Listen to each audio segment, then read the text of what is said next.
What's up, y'all? Beautiful day to be alive. Bobby Arete here, dropping you some free nuggets of wisdom on the daily.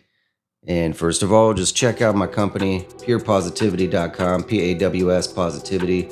It's an amazing superfood powder for dogs and cats. Been redoing the website. I'd love to hear your feedback. So yeah, jumping in today, we are going to discuss what to do when you get that word no when you start your business, because you have to make sales and people are going to say no. It's inevitable. It is part of the business world. You will hear it. You will get people just not wanting to buy your shit. So it's just going to happen, and first off, a little bit of backstory for me, or what I have in sales. I've been a salesman most of my career in one type of way or the other. But for the past 5 years, I worked selling artificial turf here in the Valley in Phoenix, Arizona. Artificial turf is pretty popular these days. It's very trendy, but that doesn't mean that. What it means is there's a lot of competition. There's hundreds of companies trying to sell turf, and so with that said, my track record was with my company, which we were the number 2 installer in the entire state of Arizona and number 8 in the country. And I was the number 1 salesman across the board for the 5 years running in the biggest statistics, which are going to be things like I had the highest ticket average. I also had the lowest discount average and the lowest cancellation, which that's a huge one right there, because people cancel when they have buyer's remorse and they don't trust what they bought.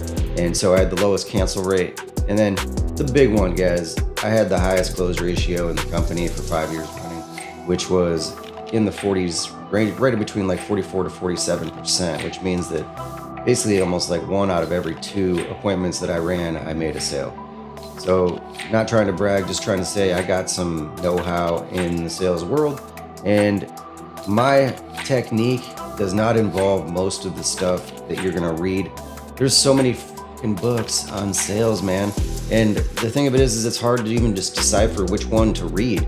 And there's some great guys out there that they really know their shit. But when it comes down to it, a lot of the books that I've read, they do this like where they want you to like kind of be pushy, and they want you to be like over the edge, and it turns people off. And so that's never been my style.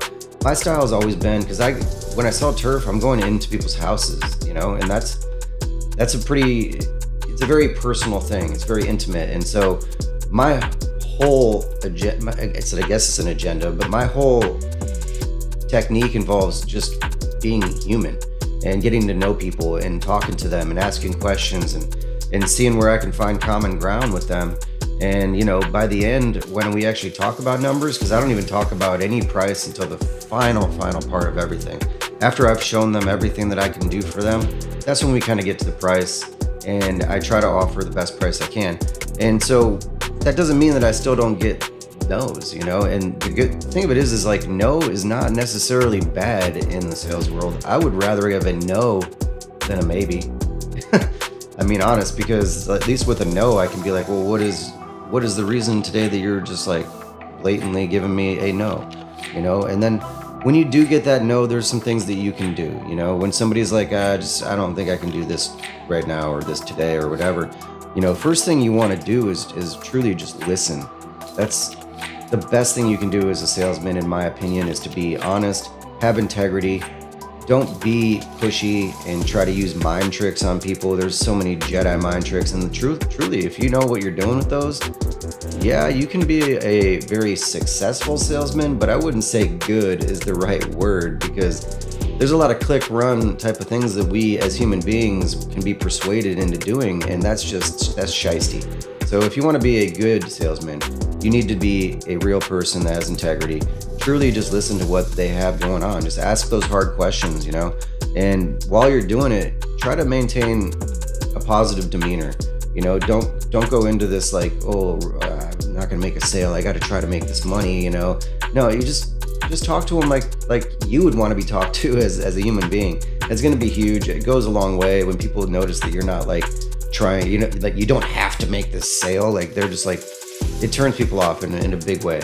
So just be positive about it and listen to what they have going on and ask those hard questions, like when it comes down to like when I was doing turf, I would actually have to ask the questions, and like people get nervous about, salesmen get nervous about asking some questions, like especially when it comes to money and finances and things like that.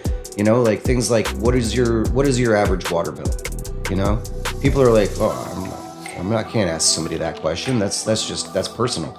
Well, I would ask those questions. Asking that, I'd ask their monthly bills, I'd ask their expenses, I'd ask, you know, if they're telling me no, well, let's try to figure out why it is and start asking those questions, because they'll tell you most of the time, especially if you have built that rapport with them and you built that trust where they actually are opening up to you, and you're not just douchey and shisty. It's just a real thing. They'll give the answers to those questions, and most of the time it comes down to 3 different things why they say no. It's gonna be the project. It's not matching up what they want to do. It's gonna be the price. Obviously, the price is a big thing, and then the other thing is something that you did.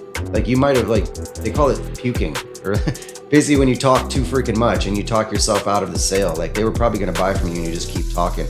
And that's a big thing, that, you know, something that you possibly did or something that you said that maybe just turned them off. And it's not necessarily personal either. It could be something that you just like remind them of somebody in the past. Who knows? Either way, you know. And then when it comes down to it, if you get those questions and you get to those questions, you get those answers from them, and you're truly building that rapport, then just offer different alternatives. You know, like what would we do if we scaled this down a little bit? Does that make it different? You know, what if I threw in this added bonus? You know, does that make a big difference? Is it the price? Is it the monthly payment? You know, how do we get it to where, you know, because it seems like you like everything that we have going on here. You're ready to say yes, but it's just like, it's something. So you got to try to figure out what it is. It's tricky, you know, because everybody's different. And then lastly, you know, if they do truly want to say no, don't be like forceful, and just get some feedback from them. That's going to be big, because that's going to help you in your future sales and understand what you did wrong or what's going on. And then also, you're going to build that rapport with them to where like you can still follow up, you know, and just be like, hey, would you mind, you know, I know it's a no today, but would you mind if I follow up with you? Set a follow up for like, you know, specific time and date so that is in the schedule, and just go from there, y'all. That's pretty much what I would say. There's a lot more to it, but that's a basic beginners to what to do when you get a no. I hope you guys have a great Saturday.